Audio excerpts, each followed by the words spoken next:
Bonjour Dylan Deschamps, Bonjour.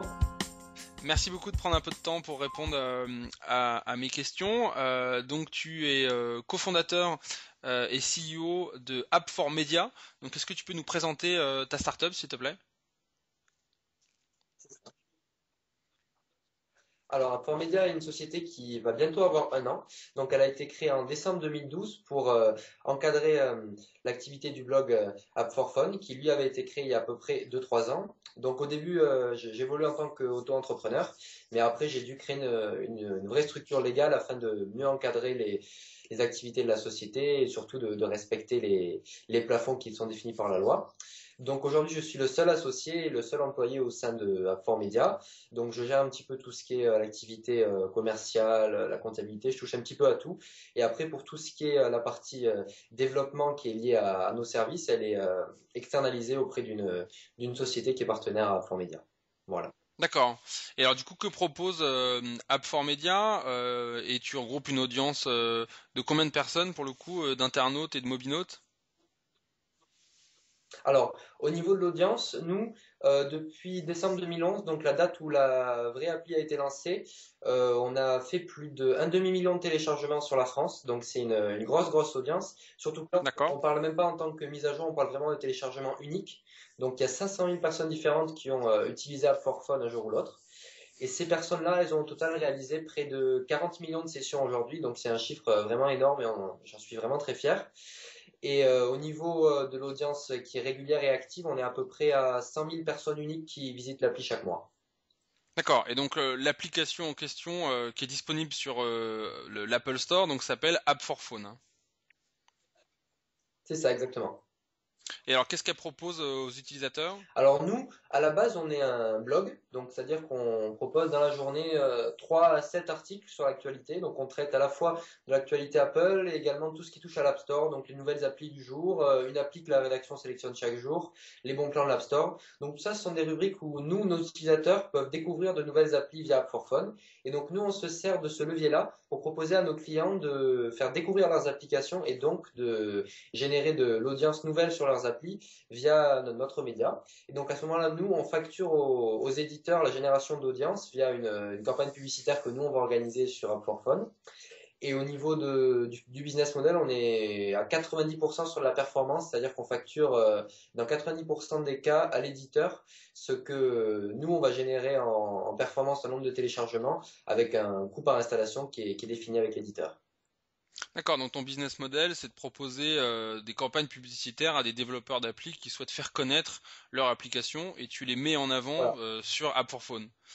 Du coup, exactement. comment est-ce que c'est mis en avant à l'utilisateur? Est-ce que c'est des tests d'application? Est-ce que tu envoies un mail et en parallèle un push notification? Comment c'est présenté à ton audience? Donc nous, on n'a pas pour le moment de base en mailing. En revanche, comme tu l'as dit, nous, on publie l'article sur App4Fun, donc il est tout en haut de la liste des articles sur notre application. Et derrière, on a également une grosse base d'abonnés aux push notifications qui nous permettent après de pousser un article dans notre communauté et de concentrer les téléchargements sur une journée choisie par l'éditeur. Donc au niveau des abonnés aux push notifications, on est sur à peu près 300 000 abonnés. Et sur tous ces abonnés-là, comme je t'ai dit, ceux qui sont vraiment actifs, il y en a à peu près 70 000. D'accord. Donc au final, combien d'installations tu es capable de générer en moyenne sur une campagne, a priori sur une journée pour un de tes clients? Alors aujourd'hui, c'est très variable, ça dépend vraiment du type de l'appli, suivant si c'est un jeu, un utilitaire ou une appli plus brandée, donc un peu plus niche, donc ça varie beaucoup.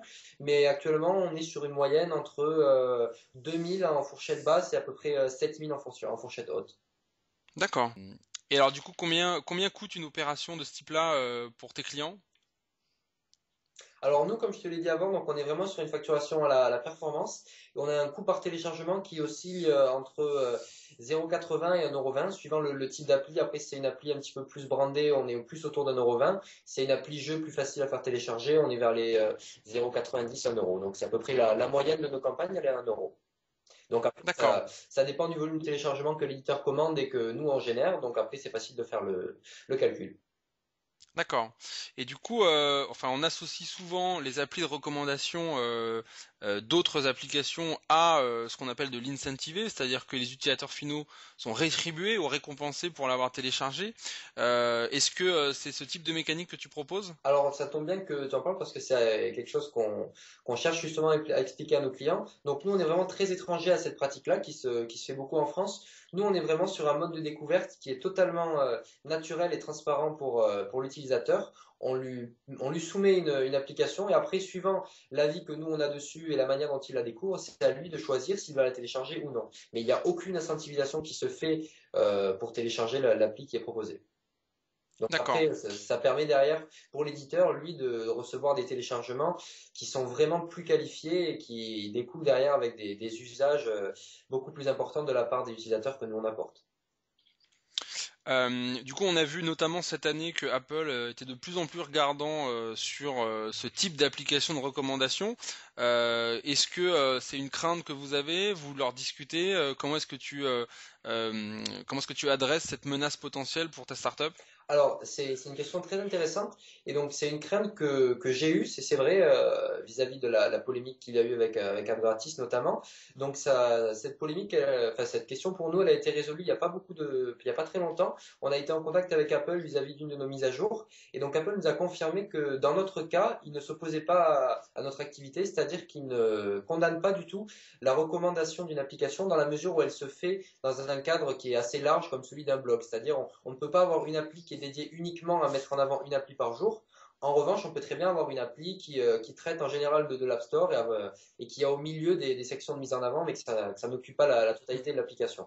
Donc ça, c'est quelque chose d'assez intéressant parce que ça nous assure à nous d'avoir une activité qui est pérenne pour App4 Media. Et derrière, ça assure aux éditeurs de promouvoir leur appli sur quelque chose qui est totalement approuvé par Apple. D'accord, très bien.